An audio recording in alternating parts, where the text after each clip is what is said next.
Olá, sejam todas e todos muito bem-vindos ao canal Corpo Luz. Eu sou Mônica Tavares, artista da cena, e hoje eu quero agradecer a presença de todos vocês que estão aqui seguindo os bate-papos, os inscritos, os que estão chegando aqui agora, e dizer que é com muita alegria que eu estou encerrando a série de bate-papos do ano de 2021. A gente segue 2022 com mais bate-papo, sempre aos domingos, bate-papo no canal Corpo Luz. Esse espaço é para a gente falar sobre a gente, esse corpo que existe, que merece existir plenamente, na sua totalidade expressiva. E foi muito bacana receber aqui pessoas que compartilharam suas trajetórias, seus caminhos, como uma inspiração para a gente, né? Abrindo também possibilidades, reflexões para o nosso existir. A gente segue nesse sentido 2022.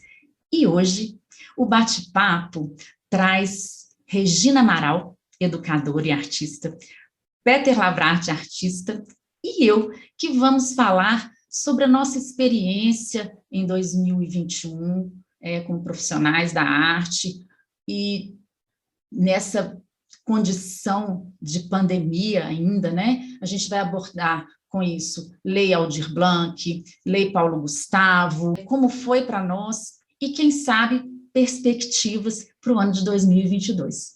Não saia daí, porque a gente está chegando.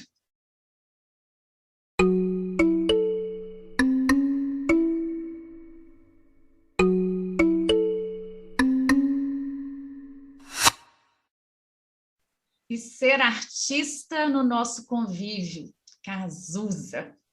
É no convívio que eu tenho vivido aqui, nesses bate-papos, momentos muito bacanas, com pessoas lindas, trazendo suas trajetórias, trazendo caminhos, reflexões. Eu fico até emocionada, porque tem sido um aprendizado muito grande. E também muito lindo poder ter todos vocês que estão nos assistindo, inscritos, que estão chegando aqui pela primeira vez.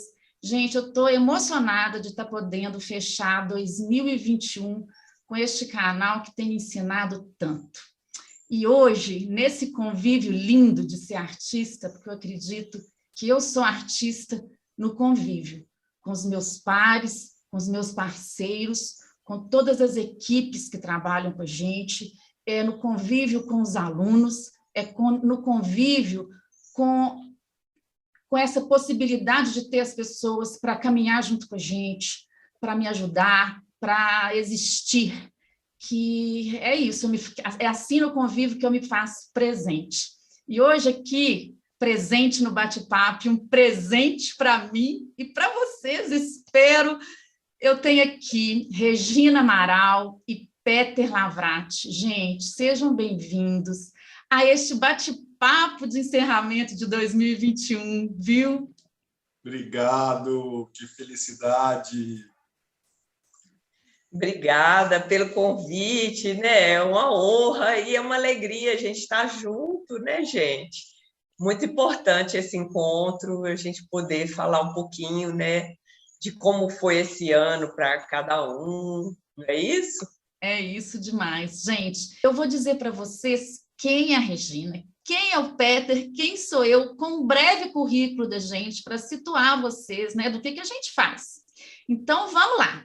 A Regina Amaral é bailarina e professora de dança, nascida e residente aqui em Belo Horizonte, possui formação em balé clássico pela Fundação Clóvis Salgado, em pedagogia do movimento pela UFMG, é graduada em licenciatura em dança, também pela UFMG. A Regina é fundadora, juntamente com Carlos Arão, do Mergulho 747, Grupo de Estudos em Dança. Ela já integrou o elenco do Grupo Corpo, da Companhia de Dança do Palácio das Artes, e hoje dança com o seu grupo, o Mergulho em Cena.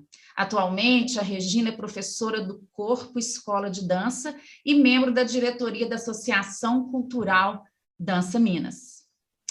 O Peter Lavrati, gente, é um artista da dança e das artes plásticas, professor e pesquisador, iniciando percurso atualmente como design gráfico e infoprodutor.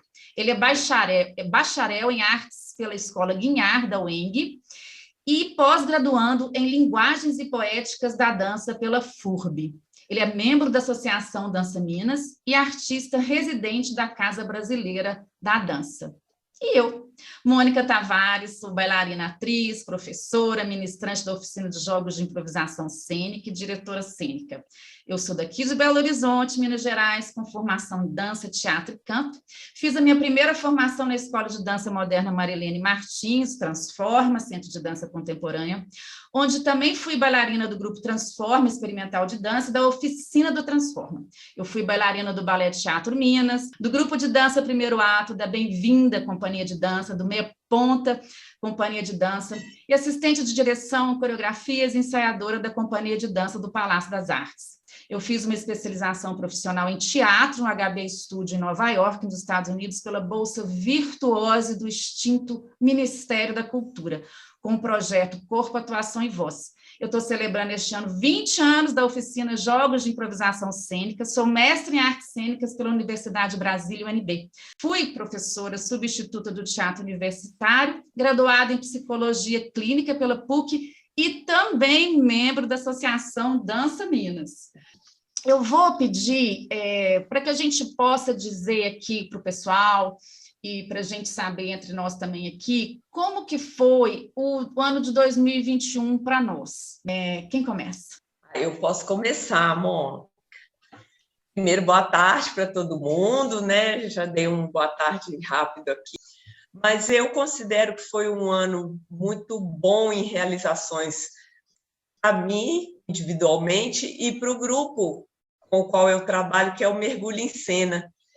A Mônica já citou, a gente tem um grupo chamado Mergulho 747, um grupo de estudos, e esse grupo de estudos ele se desdobra também num braço de prática de dança, de montagens e apresentações e performances. E a gente, esse ano, a convite do Mova-se, que é um coletivo de dança aqui de Belo Horizonte, a gente realizou um vídeo por meio da Lei Aldir Blanc estadual, e esse vídeo foi lançado em julho deste ano, agora, de 2021.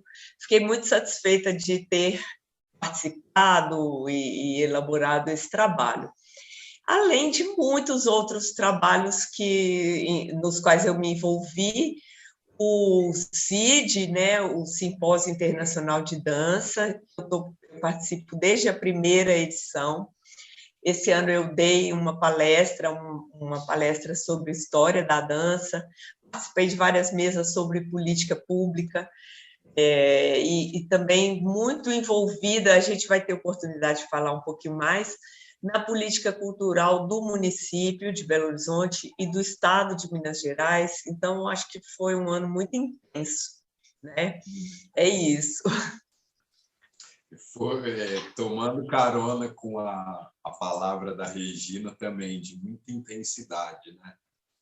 Eu comecei o ano com um gás assim, muito grande, primeiramente por conta do meu projeto que foi aprovado na LAB, a nível estadual, né? Então eu consegui um apoio dessa lei tão importante para todos nós, que foi de uma bolsa de criação, onde eu desenvolvi um projeto de performance, onde eu trabalhei com tanto com o meu percurso em artes visuais e da dança. Então eu tentei aproximar essas práticas.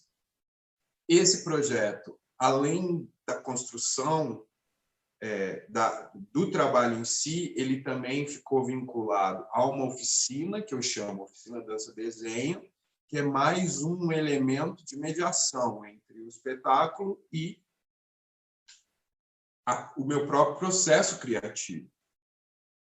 E também tem uma coisa interessante, que foi a divulgação desse trabalho, desse processo pelas redes sociais. Eu obtive uma boa visualização, né? Assim, o trabalho estreou em março. Eu tive uma ótima visualização, ele estreou dentro do meu canal no YouTube. E, assim, eu vejo a Lab como um impulsionamento em espiral dentro de todas as outras coisas que foram sendo realizadas, entende? Porque, ao mesmo tempo, depois que houve a estreia, tudo isso desse projeto da Lab, havia mais tempo, com menos demanda de trabalho, e aí eu optei por uma capacitação em outras áreas. Que aí veio esse interesse pelo marketing digital, pelo design gráfico, né? Eu comecei também a trabalhar como social media, digamos, né? Assim, ajudando e colaborando, né?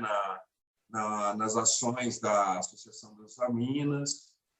E aí também teve a nossa relação de parceria, que eu construí, né? Junto com você, a gente falou um pouco no bate-papo anterior sobre essa construção do Corpo Luz, né?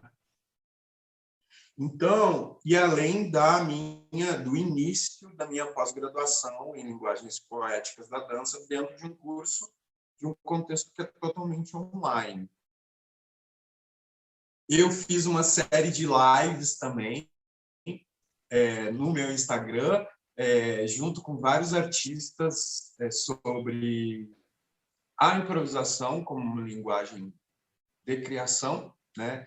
Então, teve Marise, tiveram vários artistas. A gente fechou com chave de ouro com a Dudu de Herman, nossa mãe da improvisação em Minas Gerais. Foi super legal.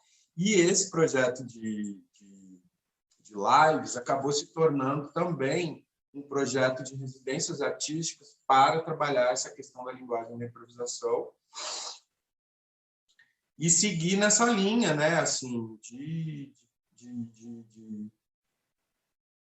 como chama? De escrever projetos também. Eu não tinha, por exemplo, Peter, antes da pandemia, não tinha um site bacana, não tinha um portfólio, assim.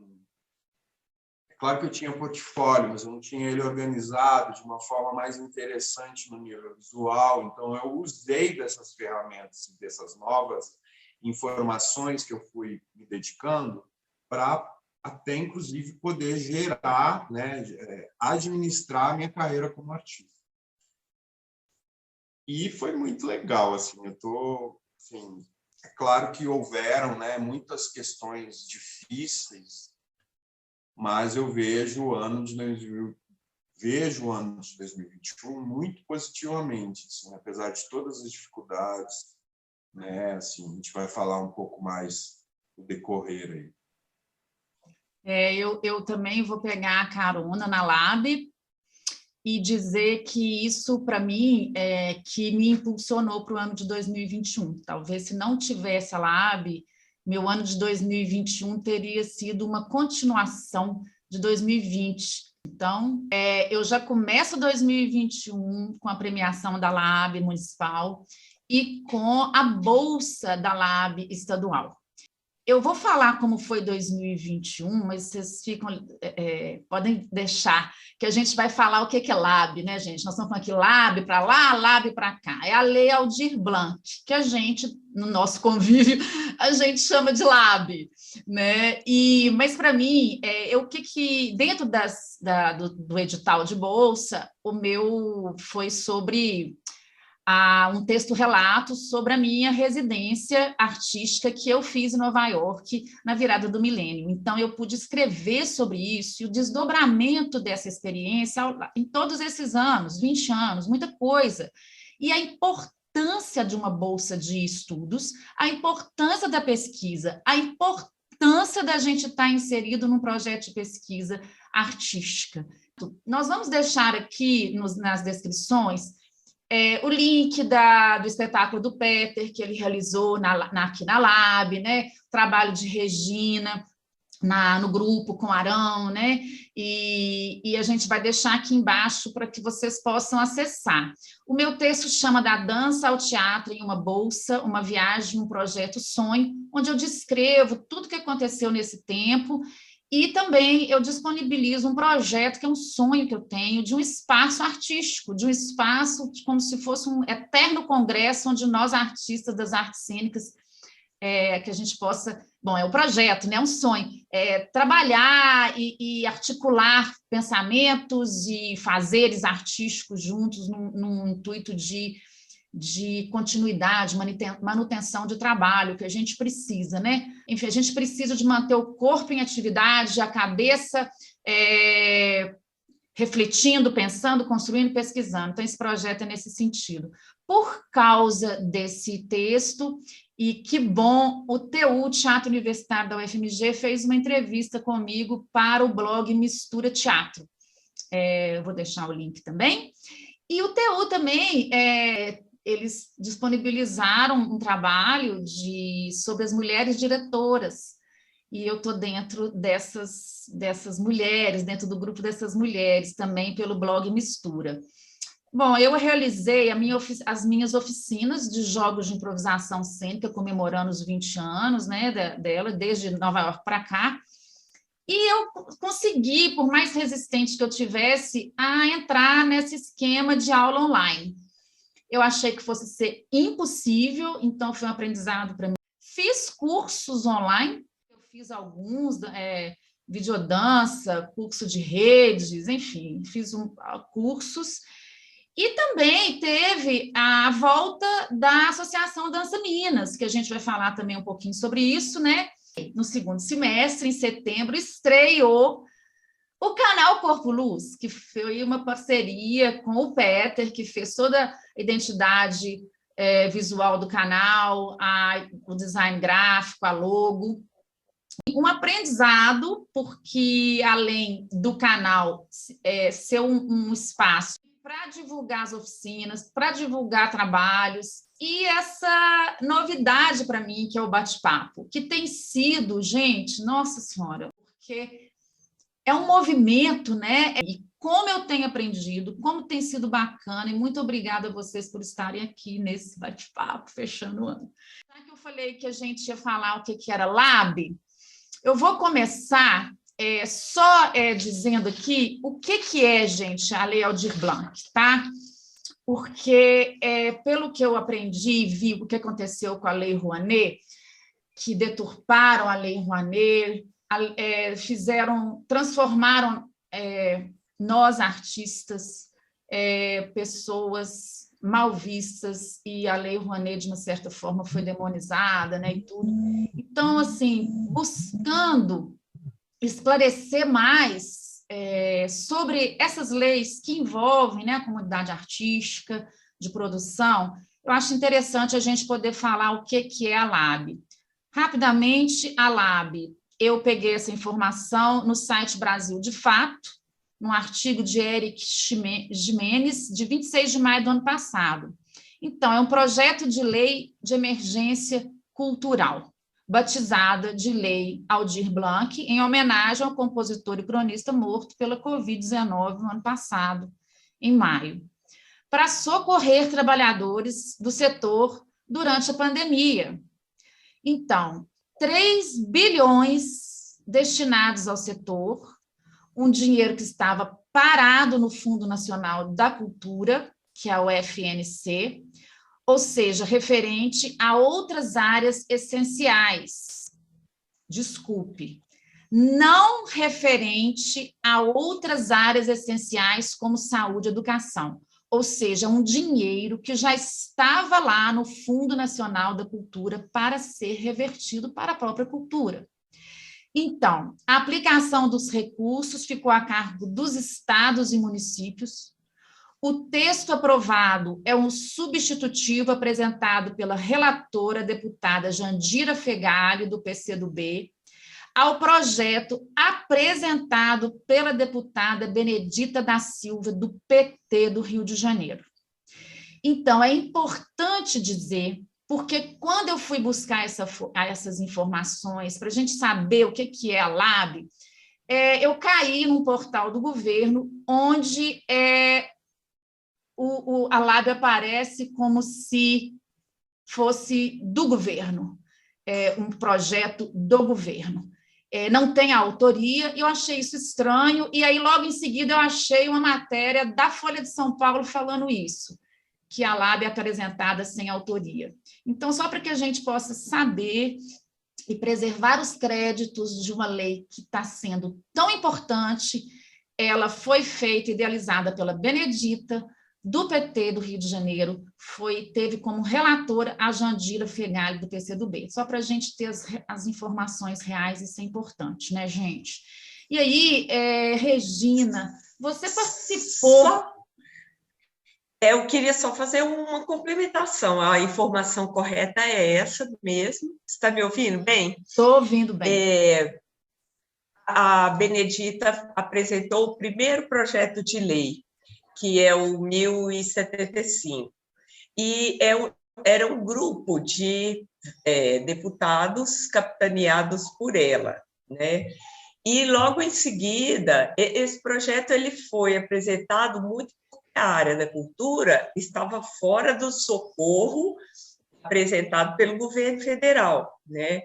O governo federal, a primeira coisa que fez foi socorrer os bancos.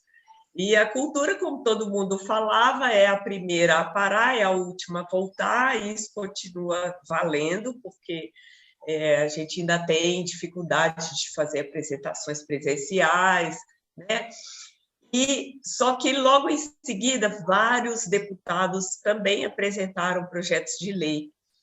Foram, se não me engano, 6 projetos de lei.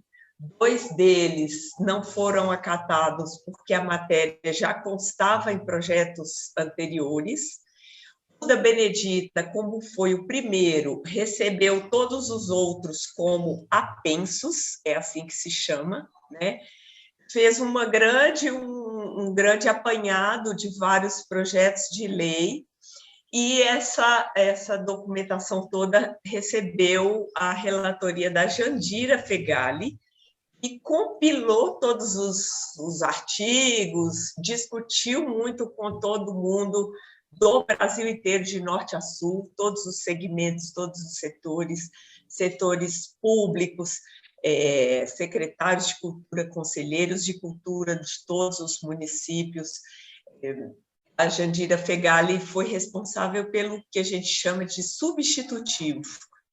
Ela compilou todos esses textos e apresentou, então, um projeto final, um resumão. Mas a gente tem a Benedita como a origem, né? a mater, a madre, né? A raiz, e isso é muito lindo, né? Muito importante, muito interessante, embora a gente tenha muitos outros agentes, deputados federais, inclusive, como a Joênia Wapichana, que é de Roraima, do partido Rede, né? Foi uma pessoa extremamente atuante. A Jandira, que a gente já citou, Alice Portugal, Sâmia Bonfim, muitos agentes, muitas, né, agentes da cultura que ajudaram a consolidar esse substitutivo até a aprovação dele em junho do ano de 2020, não é isso? Regina, você teve uma experiência, né, um histórico aí, você teve uma participação, você podia contar para a gente como é que foi isso? Sim, eu estou olhando aqui, o substitutivo foi aprovado em maio.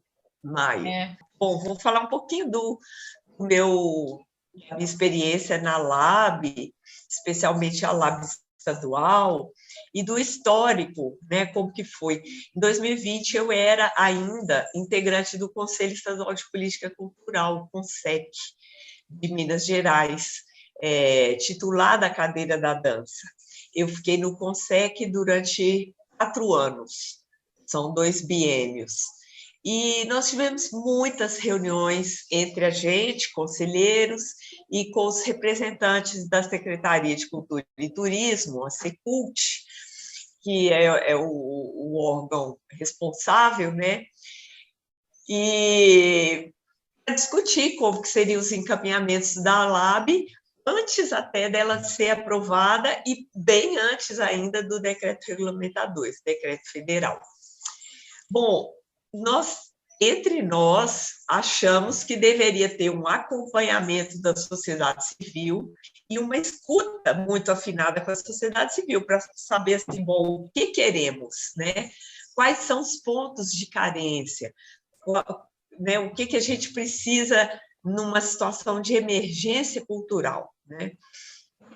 E, paralelo a isso, acompanhamento com a tramitação federal, todas as reuniões que Jandira Fegali promovia na qualidade relatora da lei, como eu já mencionei. Foram muitos meses nessa articulação, e o Conselho decidiu, em plenária, uma reunião oficial com a Secult. Afinal, a Secult ela é também integrante do Conselho Estadual. O Conselho ele é paritário, ele tem áreas da sociedade civil, vários segmentos, tem o circo, o teatro, a gastronomia, a dança, são várias áreas, segmentos artísticos e culturais. E a Secult e os órgãos do governo federal, não só a Secult, mas a Secretaria de Fazenda, a Secretaria da Educação, também tem assento nesse conselho, considerando que a política cultural ela tem que ser transversal, né? Ela tem que abranger vários setores do próprio poder público, né? Do próprio governo do Estado. E aí, o que aconteceu é que, numa reunião coletiva, a gente definiu que faria uma comissão para elaborar as regras da lei estadual. Porque o que aconteceu? A lei federal, enfim, foi aprovada, foi sancionada, veio o decreto regulamentador que previa 3 grandes grupos de apoio e incentivo. O inciso número 1, que era uma bolsa, como a do auxílio do INSS, né? Auxílio Brasil, que chama, né? Acho que sim. Aquela bolsa que paga pela Caixa Econômica, né?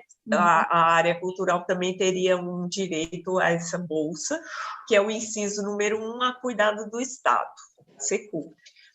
O inciso número 2 ficou para cada município de cada estado, são 5.570 municípios no Brasil inteiro, e em Minas, só em Minas, 853 municípios. Cada município criava as regras para esse inciso número 2, que significava apoio aos espaços culturais, aos grupos culturais, aos, né, formalizados ou não, com CNPJ, personalidade jurídica ou não, grupos, né, que a gente vê que existem, que persistem, como, não sei, grupos de Congado, Folia de Reis, né, entidades, mesmo não sendo formalizados juridicamente. Cada município cuidou dessa área.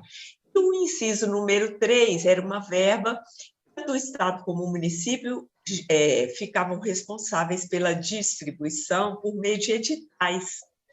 Então, a gente colaborou tanto na esfera municipal como na esfera estadual a elaboração desses editais para cada área ou para grupos, guarda-chuva, né, como aqui no município, né, um grupo de linguagens, um guarda-chuva de linguagens. Bom, o que aconteceu com a Secult? A Secult publicou uma portaria falando que a comissão responsável teria 6 servidores da própria Secult e um prazo de 20 dias para soltar o texto final. Todo mundo ficou arrepiado, mas como assim? A gente combinou que teria participação da sociedade civil e a escuta da sociedade civil. Em 20 dias você não escuta ninguém, né? E elabora um texto. Então, foi uma discussão, assim, bem homérica, bem profunda. A Secult teve que voltar atrás, né? E aí foi montada uma comissão, de fato abrangente, que só de conselheiros tinha 6 conselheiros, né? Tinha muitos servidores, tinha pessoas da Fundação Clóvis Salgado, da Empresa Mineira de Comunicação, da FAOP de Ouro Preto, do IEFA, que foi extremamente importante. Então, essa comissão foi muito abrangente e foi o que realmente fez funcionar.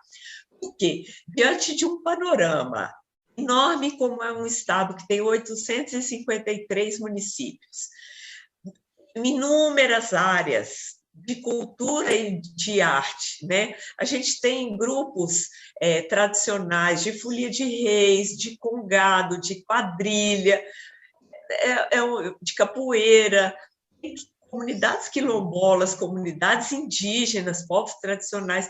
É um leque enorme, além dos que a gente já tem mais familiaridade, que é dança, teatro, circo, música, né?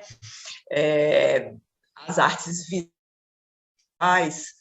Então, era um guarda-chuva muito grande, e essa parceria com a Associação Mineira de Municípios e essas entidades que eu mencionei possibilitou a divisão de nichos.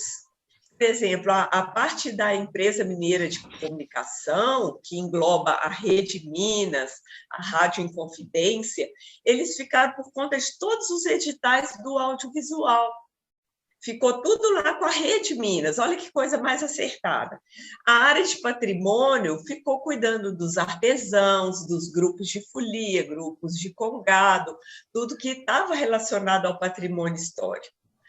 A área de artes cênicas, de música, ficou com a Fundação Clóvis Salgado.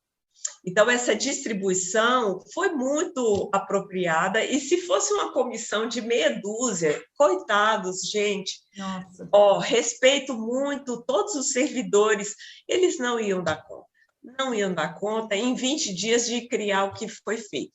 Então, graças a essa comissão, foi feito um edital, vários editais muito abrangentes. Podemos contemplar, eu não fiz parte da comissão, não, o meu suplente da dança, fez parte, o Anderson Godoy, de Ipatinga. Contemplamos muita gente pelo estado todo, em várias áreas, e problemas, gente, muitos. Eu faço um balanço positivo pelo atendimento a muita gente, né? Todos nós pudemos, de uma certa forma, participar.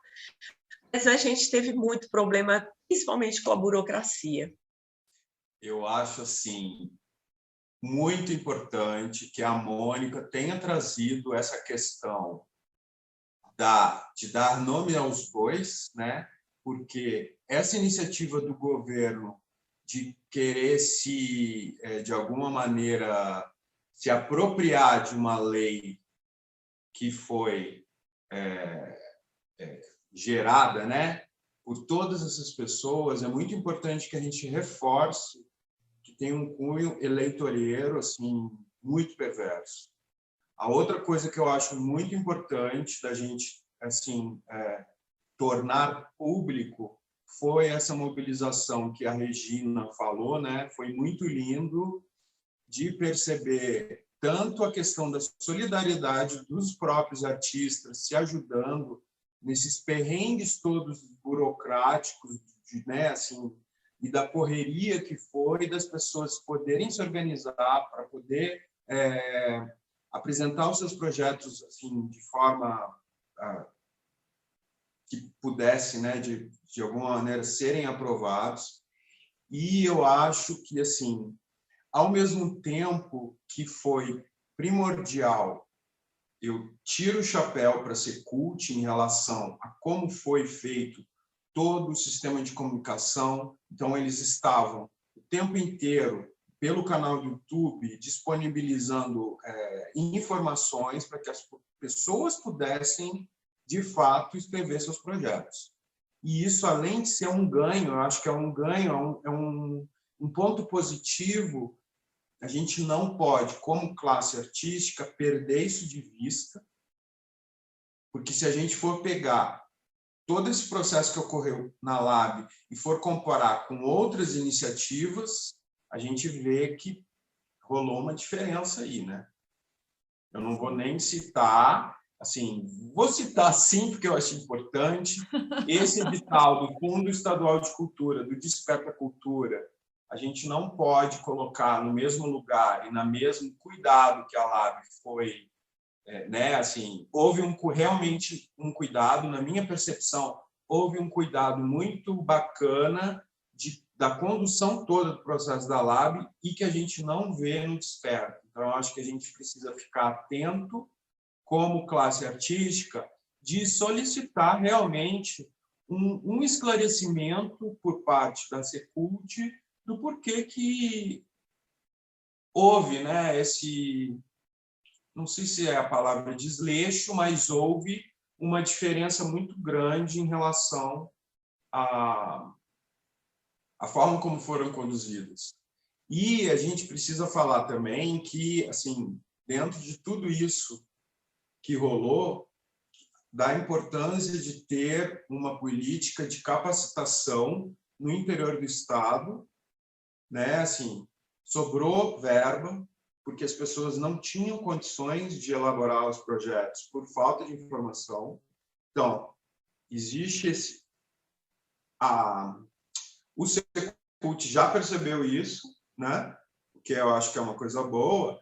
Porém, aí eu vou fazer um pouco, assim, um lugar de antipatia, digamos assim, que eu acho que, assim, é claro que é dever do Estado, de alguma maneira, organizar ações de capacitação, mas eu também acho que é uma via de mão dupla, no sentido dos artistas terem também autorresponsabilidade em buscar essa capacitação por outros meios, né? E até por um amadurecimento do próprio setor cultural em vista da visão deles próprios no mercado cultural, seja na visão pelos apoiadores, pelos patrocinadores futuros parceiros, entende? Então, acho que é uma via de mão dupla aí que precisa, de alguma maneira, acontecer. E é claro que estamos em evolução sempre, né, gente?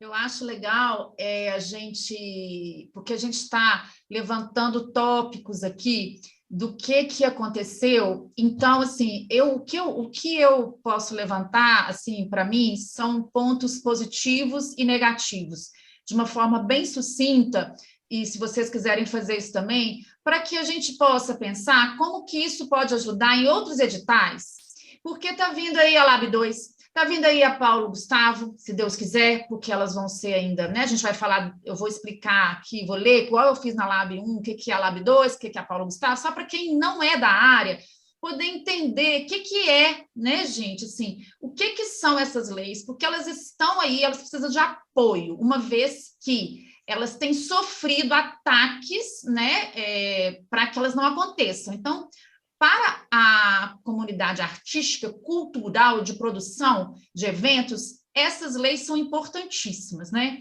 Então, assim, de uma forma resumida, para mim, que experimentei, no caso da Lab estadual, a Bolsa, eu só tenho a dizer que eu fiquei, assim, cara, encantada é a palavra, para não dizer assim, gente, que maravilha. Deu poder ver a quantidade de opção que teve no edital Bolsa, porque teve edital Bolsa Circo, Bolsa Dança, Bolsa de Criação de Teatro, tudo em criação, né? Bolsa de Produção Cultural, isso foi um edital. O que eu quero dizer é que a Lab, na correria que foi, que eu entendo, né, gente, que foi assim, um tempo louco para poder colocar esses editais, mas houve um pensamento para poder abraçar todo mundo. Este, para mim, é o pensamento que tem que existir nos outros editais. Ah, mas o montante de dinheiro é diferente. Gente, mas assim, é aquela coisa, quantos profissionais, trabalhadores da cultura existem? Se os editais, que são anuais, vão ter que completar contemplar só uma parte, como que fica o resto? Porque todos nós dependemos de editais, todos nós. Então, só para citar rapidamente, só na Bolsa, só no edital Bolsa, lembrando que foram vários editais da LAB, teve, gente, vou falar rápido, porque assim, foram 10 tópicos só na área de teatro. Na dança foram 8 tópicos, teve possibilidades no circo, na música, tudo mais, mas só, por exemplo, na área de teatro, que teve 10, teve pesquisa teórica ou histórica, laboratório de investigações, que abrangia criação, formação, memória, novas tecnologias, teve ações formativas, ou seja, cursos, oficinas, workshops, palestras, debates, seminários, webinários, videoaulas, teve criação de cenas ou esquetes com atuação individual, produção de vídeos e ou vídeo performance para poder contemplar registro de processos de criação inéditos, investigações para novas metodologias de criação e de cunho pedagógico, compartilhamento de processos de criação e de ensaios abertos, registro de memórias de processos criativos do repertório do artista, ou seja, gente, muita coisa que o artista podia escolher para produzir, individualmente, coletivamente, ou seja, tinha chance de todo mundo participar, sabe? Assim, ou pelo menos uma grande maioria. Ponto positivo também essa interlocução entre artistas de ajudar a preencher os cadastros, a ajudar como é que pegava os documentos e tudo. Agora, assim, essa coisa de SEI, peticionamento, para mim, eu não vou entrar nisso, mas isso, para mim, eu vou colocar na cestinha de pontos negativos. Eu acho que, assim como facilitou a estrutura de projetos, de escrever projeto, foi muito mais simples, e isso é ponto positivo, foi fácil entender o que você tinha que fazer e o que você tinha que enviar. O problema é que essa coisa da internet, nem todo mundo, num momento emergencial, tem. A questão do cadastro via SEI, via peticionamento, poderia, eu acho, ter algum outro mecanismo de facilitação para o registro, para facilitar para todo mundo, para não ser fácil só para quem entende de como fazer projeto e de como ingressar. Então, isso fica a dica para a melhora. Mas tem muita coisa para melhorar, eu sei, mas, gente, a LAB foi um indicativo de que é possível pensar em todos, né? Se foi rapidamente estruturado pensando em todos, vamos continuar pensando em todos. É muita gente. E numa hora emergencial, elas devem ser contempladas. Então, para mim, eu vou dizer isso. Não sei se fui rápida, mas foi o que eu me veio aqui do que positivo e negativo da LAB. Alguém mais quer falar alguma coisa sobre isso? Assino embaixo. Desculpa, Mônica, interrompi. Eu assino embaixo, acho que o seu diagnóstico está corretíssimo. Eu queria comentar, apesar de toda a facilidade que a gente viu, ainda houve muito atropelo, informações desencontradas, muitas informações desencontradas. Chegou ao ponto de questionar assim, se podia cada pessoa apresentar 2 projetos como pessoa física, 2 como jurídica, completando 4, ou não, se era 1 pessoa física e 1 jurídica, completando 2. Teve muito desacerto, descompasso. Secult batendo cabeça lá dentro, né? Mas tudo isso foi fruto dessa correria que você falou, o tempo esgotando, e a gente tendo que correr atrás com tanta informação e tendo que fazer essa ponte, né? Que, para mim, o maior ganho foi o estabelecimento de uma rede enorme de apoio mútuo entre os artistas. Pessoas se ajudando e todo mundo, vamos lá, inscreva seu projeto, vamos, que a gente te apoia, a gente dá apoio, força, né? E muita gente conseguiu ser contemplada. Esse leque de opções, eu acho que é um ganho enorme, que a gente não vai retroceder mais, não podemos recuar. Sim, sim. É isso, né? Ser artista nesse não podemos nível, recuar. a gente só consegue na parceria, gente. Foi lindo, assim. lá no fórum, todo mundo se ajudando, como preencher, como é explicando. Olha, isso é que, para mim, a pandemia veio trazer para nós, enquanto seres humanos, sabe? A gente se unir por uma causa melhor. Isso é política, isso é ser inclusivo, né? Eu acho que a LAB, nesse sentido, foi inclusiva, né? Então, o que a gente pode pegar disso para frente? Porque vai vir aí a LAB 2 e a Paulo Gustavo. Só para as pessoas saberem o que é LAB 2, eu vou falar rapidamente aqui, tá, Sim. gente? O que é a LAB 2, o que é a LAB 1. Então, de iniciativa do senador Paulo Rocha e da bancada do PT do Senado, o PL Paulo Gustavo destina 3,8 bilhões para a cultura de forma descentralizada a estados e municípios, utilizando recursos já existentes no Fundo Setorial de Audiovisual e Fundo Nacional de Cultura. Trata-se de uma política de caráter emergencial, levando em conta que a pandemia não acabou e que suas consequências sobre o setor cultural são de longo alcance e escala. Relator do projeto na Câmara, o deputado José Guimarães, do PT do Ceará, conseguiu contornar os ataques, né, ao projeto, garantindo a aprovação de sua urgência e prioridade na pauta no próximo ano, ou seja, vai entrar em pauta na Câmara para ser votado, né? Essa foi a Paulo Gustavo, tá?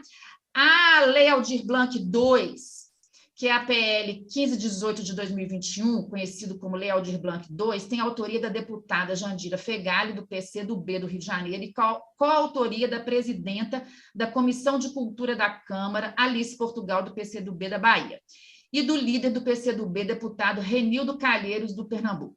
Esse projeto propõe transformar o repasse anual de 3 bilhões de reais conquistados com a Lei Aldir Blanc em um mecanismo permanente de fomento descentralizado à cultura brasileira, transformando essa conquista em um direito dos fazedores e fazedoras de cultura do Brasil.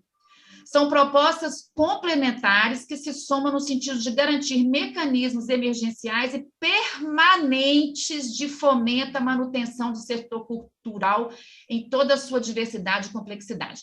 Essas informações eu tirei do Mídia Ninja, datada do dia 17 deste mês de dezembro de 2021, feita pelo Alexandre Santini. Vou deixar o link na descrição para quem quiser entrar, mas essa que são as diferenças. As duas leis podem entrar e a gente tem que dar apoio para elas para o próximo ano, né, de 2022, como perspectivas para nós, né? Eu queria trazer continuando essa coisa do que a gente viveu, como que foi a pandemia, o que é que a pandemia nos trouxe, né? A gente pode abordar isso, assim, como que foi para vocês a pandemia? O que vocês acham? Ótimo. Então, eu acho que, assim, a pandemia, de um modo geral, tem esse lado todo, né, de dificuldade com a tecnologia, a gente teve que realmente se reinventar, mas eu vejo que esse lugar do remoto, especificamente, quando eu falo no setor da dança, eu acho que ele foi difícil, claro, mas também colocou a gente num lugar de questionar esse próprio fazer em dança nesse contexto da tela, né? Inclusive, nessa questão relacional que você fala, que é do âmbito da presença, eu particularmente, eu tenho questionado muito, porque eu, de alguma maneira, com essa possibilidade do virtual, eu pude conhecer pessoas incríveis, artistas incríveis e diferentes, que eu não teria oportunidade, por exemplo, se eu estivesse atuando num âmbito somente local ou presencial, entende? E eu acho também que a gente precisa pegar essas experiências, reelaborar, continuar, porque assim, eu vejo uma perspectiva desse híbrido acontecendo, né? De uma forma positiva. Então, a tendência é que hajam possibilidades de eventos híbridos, ou seja, estamos num teatro cheio de pessoas futuramente, mas podemos, por exemplo, ter a presença de uma pessoa internacional numa conferência online, né? Assim, isso é uma nova possibilidade da qual a gente não sequer podia pensar antes da pandemia, né? E o quanto isso também ajuda tanto na questão da sustentabilidade, porque, né, assim, diminui, dá uma enxugada na própria planilha financeira do projeto. E assim, e aí voltando para a questão do remoto, que eu acho que é importante a gente pensar que, apesar do remoto, teve, assim, né, no contexto das escolas de dança, por exemplo, a gente, de alguma maneira, conseguiu manter as atividades e, em comparação com outros setores econômicos do país que definitivamente quebraram. Então, em relação a isso, né, assim, é importante a gente entender que foi possível manter as atividades. É claro que existem vários problemas e várias questões, mas a gente continuou produzindo. Assim. Então, assim, para mim, foram muitas descobertas. Eu acho que o sistema online, né, que a gente teve que entrar obrigatoriamente, porque não tinha como a gente encontrar presencialmente, Sim. Trouxe essa possibilidade de cursos, da gente estar com mais gente de outros estados, de outros países. Isso foi um ganho, né? Porque eu nunca imaginaria que eu ia dar aula numa tela, nunca mesmo. Isso, para mim, perde a relação, o contato relacional, que eu daria o nome assim, entre público e atores, né, e artistas. Essa relação palco-plateia, que é essencial para o nosso fazer artístico, né? E que isso, nenhuma tecnologia vai substituir, mas pode vir agregando, que eu acho que é o que aconteceu.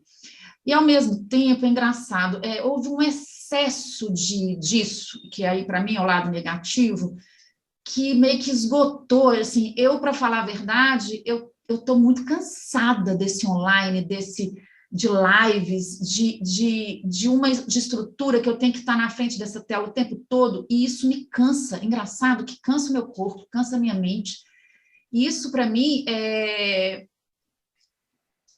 não sei, deu um esgotamento, eu não consegui acompanhar tudo, muita coisa, que bom que teve muita coisa, mas o bom disso é que a maioria das coisas puderam ficar nas redes, nas plataformas. Então, eu posso ir lá a hora que eu quiser. Como esse bate-papo, por exemplo, ele já vai entrar, né, numa plataforma que a pessoa pode assistir a qualquer momento. Então, isso que a gente está fazendo aqui, eu nunca imaginaria poder fazer, né? Nós estamos em Minas, mas teve bate-papo aqui com pessoas de outros estados. Então, assim, isso é rico, né? A gente poder estar junto. Isso foi um ganho.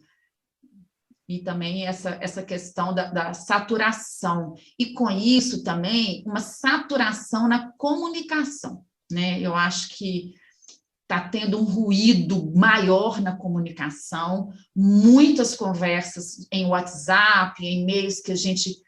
Nossa, gente, a quantidade de coisa que eu já entrei, que, assim, você fala uma coisa, a pessoa entende outra, uma loucura, né? E também, assim, a inscrição gratuita em muitos eventos e as pessoas não aparecem, muitos eventos gratuitos e, com isso, possibilidade de muita gente se inscrever. Mas aí, ali a gente que vai dar o curso, por exemplo, acha que tem X pessoas, um tantão, aí gasta um tempão e tal. Quando aparece lá, muitas, mas mais da metade não estão, nunca vieram e não virão. Isso foi também, para mim, um ponto que eu fiquei meio, uau, como que lidar com isso, né? Eu não sei como que foi para vocês nesse sentido, assim, do trabalhar online, né? Como que tem sido? Eu queria comentar todas essas coisas, todas elas.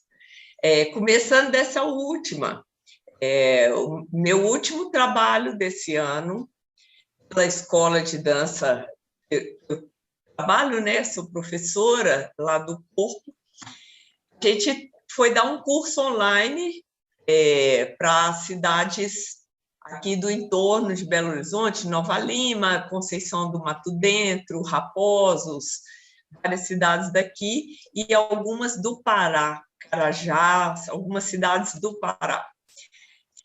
Número aberto de inscrições, 100 inscrições, 100. Primeiro dia de aula, 1. 4 meses de curso, último dia de aula, a mesma, única pessoa. A gente tinha patrocinador pagando, ainda bem, porque o nosso trabalho foi feito para essa única pessoa, foi todo salvo, gravado, registrado, filmado, está nas nuvens, né? Comprovando, inclusive, a execução. O patrocinador bancou o nosso salário, éramos 2 professoras, eu e a Daniela Pavan, mas a gente teve uma aluna, né? Então, é aquela coisa muito estranha da gratuidade, tá? É de graça, todo mundo pode inscrever, todo mundo vai lá, preenche um cadastro, manda, e cadê o interesse, né? Então, eu percebo, já continuando essa análise, que o interesse das pessoas ficou muito efêmero, muito superficial. Ah, vai ter uma live e tal, beleza, ótimo, muita estrela, muito aplauso, muita chuva de purpurina. Não vamos ver, as pessoas não comparecem, não assistem, não estão presentes. Uma outra coisa interessante é o seguinte, nós estamos brincando, gente, com uma ficção científica que virou realidade. Isso a gente se deu conta, mas a gente ainda não se deu conta. Nós estamos brincando com espaço-tempo, questão filosófica, metafísica, de séculos de humanidade, e que a gente está mergulhado nessa questão filosófica hoje, brincando de... Eu estou aqui hoje em Belo Horizonte, dialogando com uma pessoa que está, não sei, no Rio de Janeiro, no Rio Grande do Sul, em Nova York, onde for, né? Na Europa. Eu tenho essa possibilidade de contato das pessoas se fazerem presentes em vários lugares. Então, é como se eu também, Regina, estivesse presente em Nova York, no Rio Grande do Sul, em Goiânia, em todos esses lugares. O meu corpo se faz presente em vários lugares. E a gente está brincando com o tempo, porque essas coisas são registradas e colocadas num negócio muito maluco chamado nuvem. Vai para uma nuvem e isso fica, eu posso acessar esse bate-papo daqui uma semana, daqui um mês, daqui um ano. Então, a gente está brincando com parâmetros, com elementos muito malucos, é como se fosse uma ficção científica se realizando hoje, tornando real. E a gente se deu conta disso, mas a gente ainda não sabe lidar com isso. Então, às vezes, eu acho que a gente quer transpor todo o métier cênico para dentro dessa coisa bidimensional. E a situação não é essa mais. Eu já não tenho coxia. Aliás, a minha coxia está aqui, ó. Ninguém vê o que tem aqui por baixo, né? Às vezes a gente até brinca, porque aparecem uns vídeos na internet, a pessoa está de pijama. Né? A coxia está por aqui, a coxia está aqui do lado. Então, igual a gente agora, ainda não né? aprendeu. Igual agora, o cachorro queria subir. Ninguém estava vendo ele. Eu peguei aqui para ele não latir, né? Então, assim, é tudo muito maluco. É a sua casa misturada com o seu ambiente de trabalho, misturada com o seu fazer artístico, misturada com as relações. Sim, isso para mim foi difícil. Fazendo um balanço assim na minha vida, o mais difícil foi esse home office, em que minha home, meu lar doce lar, virou um office e que todo mundo via o que tem dentro da minha sala, da minha casa, da copa, do não sei o quê, Todo mundo está dentro do meu ambiente. Aquela coisa de final do dia, agora eu vou para casa, relaxar, descansar, acabou, porque estava tudo aqui o tempo todo, full time, né? Você está trabalhando o tempo todo até 10 horas da noite. E o contrário, o office, que é aquele lugar de extrema concentração, porque você está em trabalho, você está ensaiando, está tendo aula. Esse office virou um lugar que toca campainha, que passa o caminhão do ovo, que o cachorro late, e que você não tem a concentração necessária. O gato passa, o meu passa aqui em cima, na frente do computador. Então, essa confusão do home office, para mim, foi caótico. Eu não consegui ainda me relacionar com isso. Acho que foi, para mim, um problema que gerou também uma saturação enorme do que é o virtual e tal. Hoje eu tenho muita dificuldade em participar, assistir coisas e presenciar, né, as lives, os espetáculos, os vídeos por causa disso. Quando falei, calei, tá? Eu quero só finalizar isso, acho que o Peter tem a acrescentar, mas assim, para finalizar, que é engraçado, que ao mesmo tempo que a gente teve toda essa facilidade, né, via tela e esses percalços também, ao mesmo tempo que é cômodo estar aqui para fazer alguma coisa, interfere na nossa vida também particular e tudo, mas assim, eu estou sem entender como é que vai ser a volta. Nós já voltamos, eu já fui assistir algumas coisas, um teatro com todos os cuidados, eu já estou começando a pôr a carinha de fora, com todos os cuidados, mas assim, eu ainda não estou entendendo como é que a gente vai agir daqui para frente.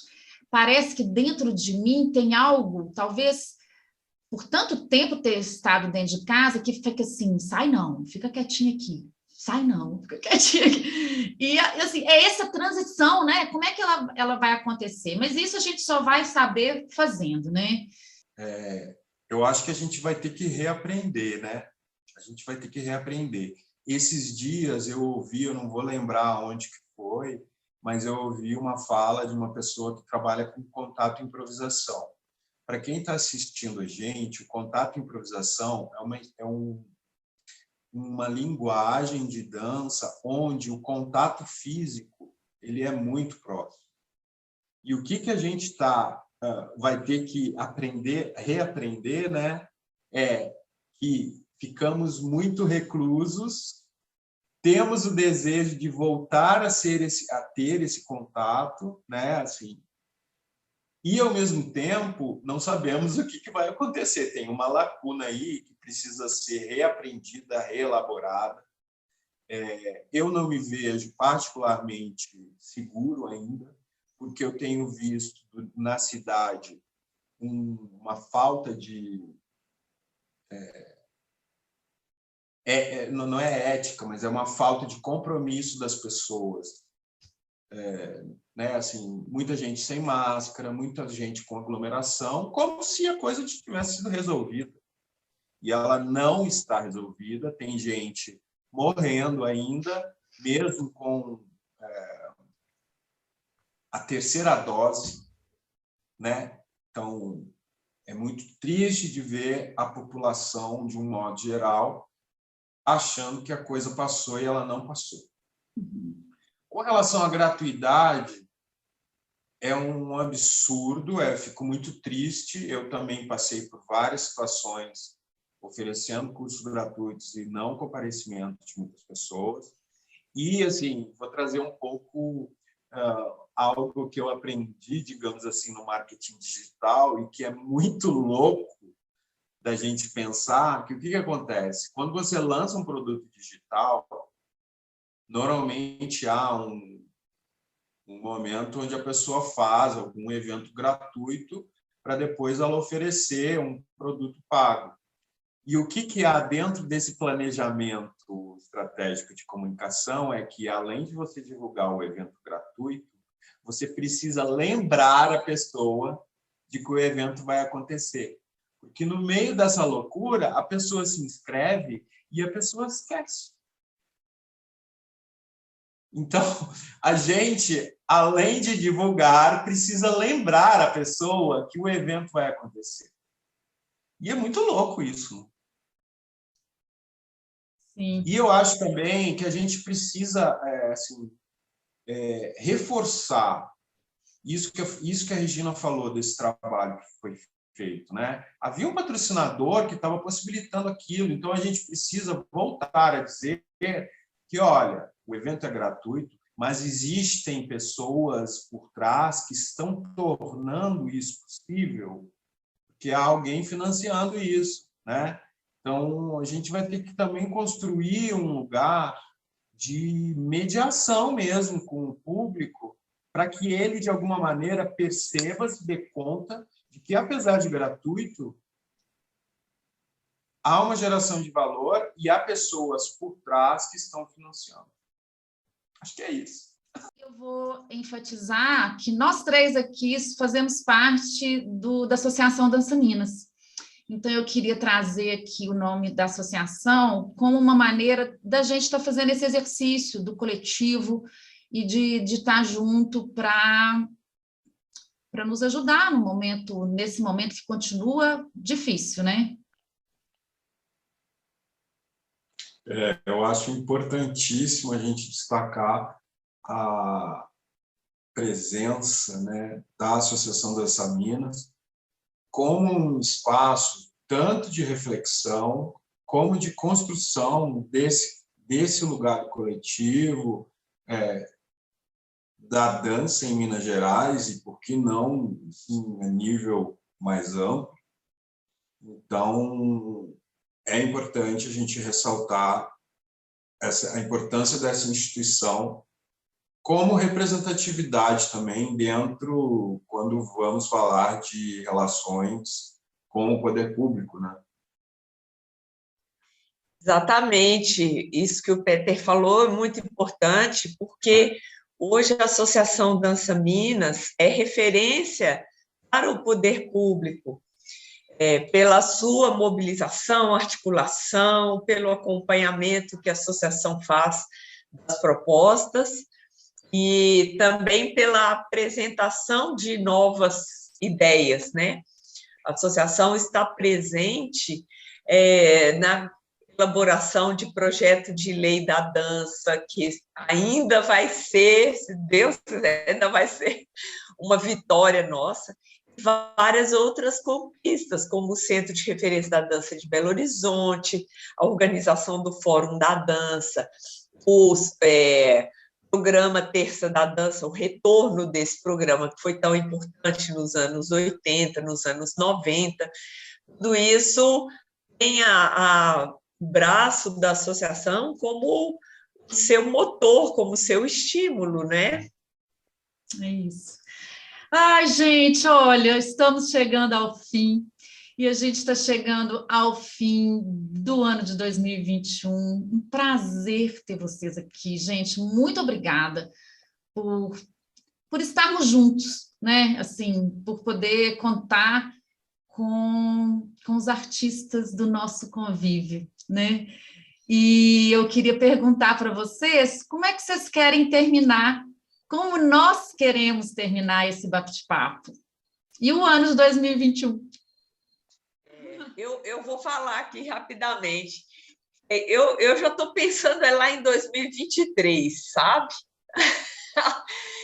Quer dizer, vou explicar. Eu espero que 2022 seja um ano de muitas conquistas. E a Lei Aldir Blanc II, a Lei Paulo Gustavo, sejam aprovadas, porque elas vão representar um gás aí, um incentivo enorme para a cultura do país inteiro, né?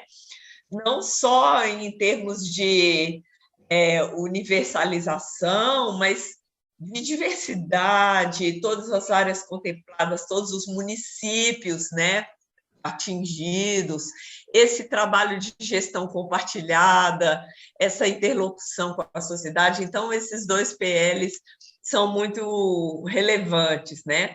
Agora, quero lembrar que a gente tem mais um projeto de lei para a gente dar um gás, impulsionar, que é o 4768, que é o projeto A Lei da Dança. A Lei da Dança institui, né? Depois tem um decreto regulamentador, o ofício de profissional da dança. Muito importante esse PL para reconhecer a categoria como artistas, né? E como são esses fazeres, né? Quais são os fazeres conectados, né? O que tem, qual o escopo, a abrangência da dança no Brasil. Então, esse PL 4768 é muito importante também.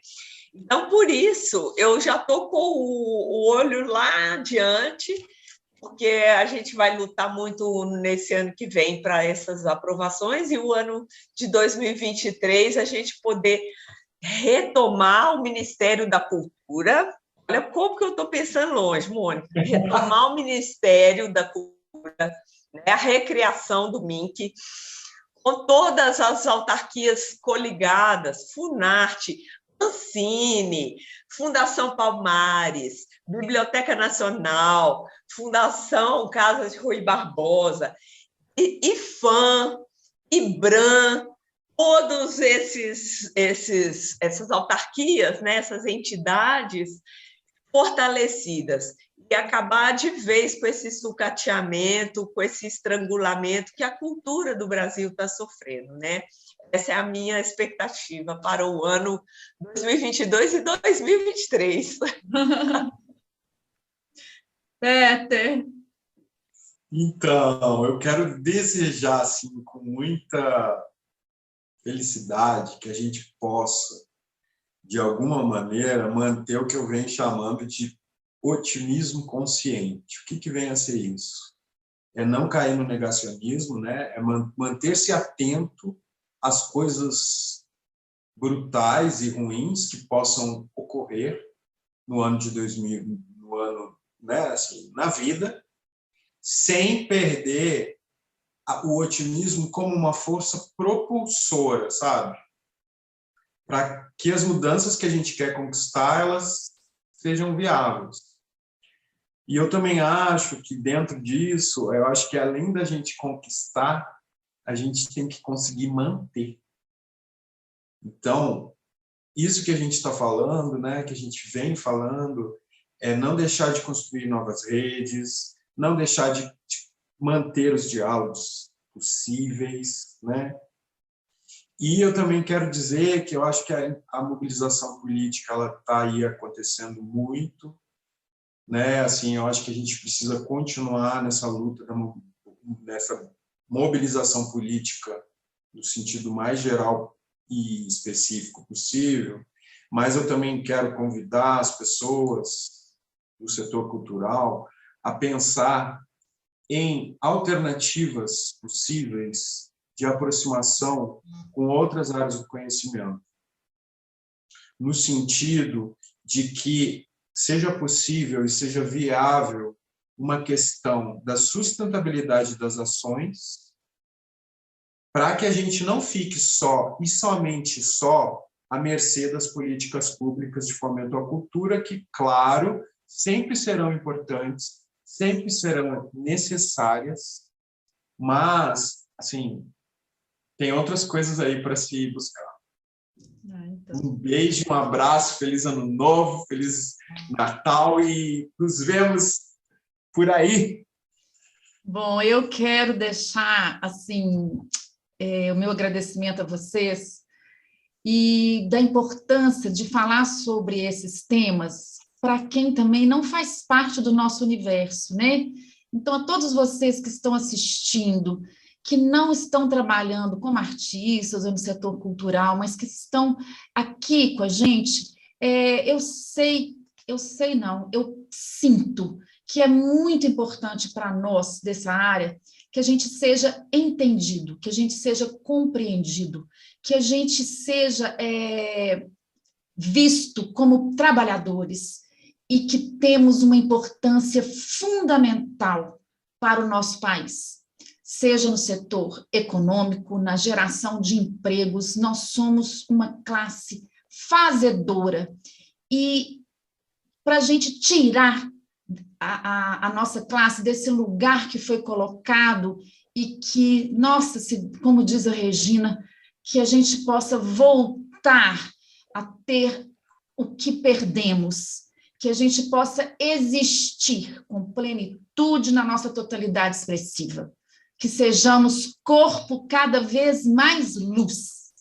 E é por isso que eu sinto que é importante trazer essas questões para todos nós. Então, gente, o meu desejo, e eu vim falando aqui nessa frase do Cazuza desde o começo, né? Esse termo, gente, até perdi aqui, fiquei emocionada, perdi. Ser artista no nosso convívio. Isso vem da música Todo Amor que Houver Nesta Vida. Então, com tudo que vocês disseram, que nós dissemos, eu quero deixar para todos um 2012, eita! Um 2022 com todo o amor que a gente tiver nesta vida, porque chega de ódio, chega, gente, de negativismo e negacionismo, chega da gente não poder se expressar, da gente ser aniquilado. Então, eu desejo vida, muita vida, que a gente seja consciente nesse processo das eleições, que a gente vá para frente, chega de retrocesso. Nós vamos ter que reconstruir muita força, muita coisa, e a gente vai ter que ter muita força. Então, que nos coletivos que aprendemos a ser, na sensibilidade, nas nossas dores, isolados, parados, calados, que a gente possa ser força um para os outros, e que a gente entre 2022 com força, com muito amor, e com parcerias, com coletivo com muito amor que houver nesta vida. Muito obrigada, gente. E olha, está aqui na descrição os contatos de Regina, de Peter, os links dos assuntos que mencionamos, para quem quiser entrar e saber mais, né, que a gente passou aqui por essas leis. Uma outra oportunidade, vamos falar, né, Regina e Peter, a gente pode falar da Lei Rouanet, que também precisa ser esclarecida. E eu quero deixar um abraço para todos, e quem ainda não se inscreveu no canal, tá aí, inscreva-se, clica no sininho para toda vez que tiver bate-papo você receber uma notificação, dê aquela curtidinha, compartilha com os amigos, porque 2022 continuamos com os bate-papos, todo domingo, se Deus quiser. Um beijo e um abraço para todo mundo, e que 2022 venha com muito amor que houver nesta vida.